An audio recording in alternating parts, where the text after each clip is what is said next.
अंगावर हिरव्या रंगाची साडी, डोईवर पदर, कपाळावर आडवे गंध, गळ्यात आंतरराष्ट्रीय फुले महोत्सवाचा दुपट्टा आणि सहभागी प्रत्येकजण संमेलनाध्यक्ष अशा वेशात महात्मा फुले आणि क्रांतीज्योती सावित्रीबाई फुले यांचा जयघोष करत असंख्य फुलेप्रेमींनी एस एम जोशी सभागृह दानानून सोडले.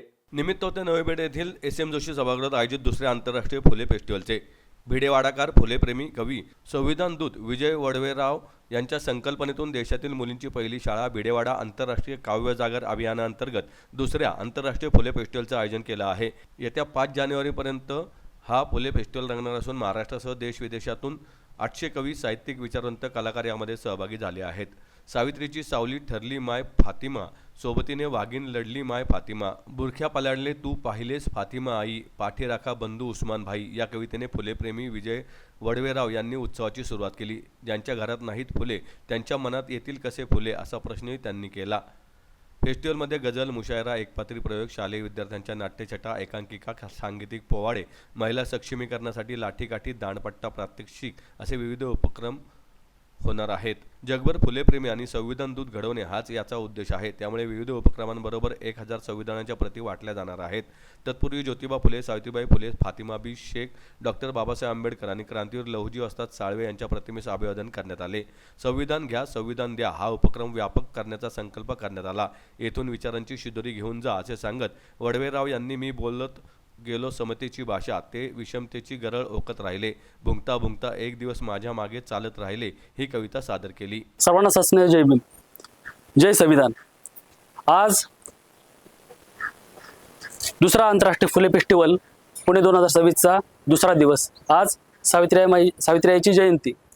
2 जानेवारी ते 5 जानेवारी 2026 पर्यंत हा दुसरा आंतरराष्ट्रीय फुले फेस्टिवल हा एस एम जोशी सभागृहात सकाळी 9 ते रात्री 9 असा आयोजित केलेला आहे. ज्या पुण्यामध्ये क्रांतीसूर्य महात्मा ज्योतिराव फुले आणि सावित्रीबाई फुले यांचं उत्तुंग कार्यकर्तृत्व घडलं, ज्या पुण्यातून संपूर्ण देशाला दिशा देईल असं कार्य त्यांच्याकडून घडलं, त्या पुण्यामध्ये आज त्यांच्या विचारांचं काय अवस्था आहे आपण पाहतोय.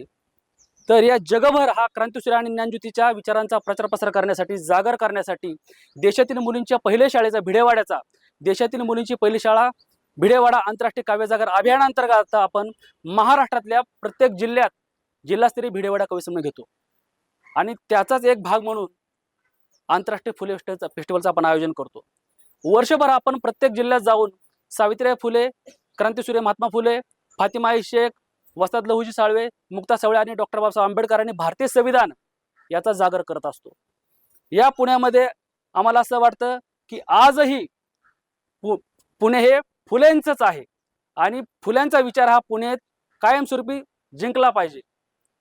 या फुले फेस्टिवलचा मुख्य उद्देश असा आहे की फुलेप्रेमी आणि संविधान दूत घडविणे. आता आंबेडकर चळवळ आणि फुले चळवळ यांचं जर मिश्रण केलं तर त्यातून काय निर्माण होईल, तर त्यातनं संविधान निर्माण होईल जे बाबासाहेबांनी निर्माण केले. मग या संविधानाचा देशातील, समाजातील, तळागाळातील वंचित, दुर्बल, शोषित, पीडित, कष्टकरी, कामगार, मजूर, शेतकरी या शेवटच्या घटकापर्यंत संविधान पोहोचलं पाहिजे. क्रांतीसूर्याचे विचार पोहोचले पाहिजे, ज्ञानज्योतीचे विचार पोहोचले पाहिजे. या सर्व कारणासाठी फुलेप्रेमी आणि संविधान दूत आपण घडवण्यासाठी हा फेस्टिवल आयोजित केलेला आहे. महाराष्ट्र, गोवा, गुजरात, तेलंगणा, केरळ, दिल्ली, आंध्र प्रदेश इत्यादी दुरून आणि दुबईवरून सुद्धा कुटुंब आले, पूर्णच्या पूर्ण फॅमिली. दुबईवरून फॅमिली आले म्हणजे हा फेस्टिवल झाला आंतरराष्ट्रीय फेस्टिवल. आणि ही माझ्या सगळी जिव्हाळीची माणसं, आम्ही यांना फुलेप्रेमी परिवार म्हणतो, की जी देशभरातून जोडले गेलेले आहेत. वर्षभर आमचे कार्यक्रम सुरू असतात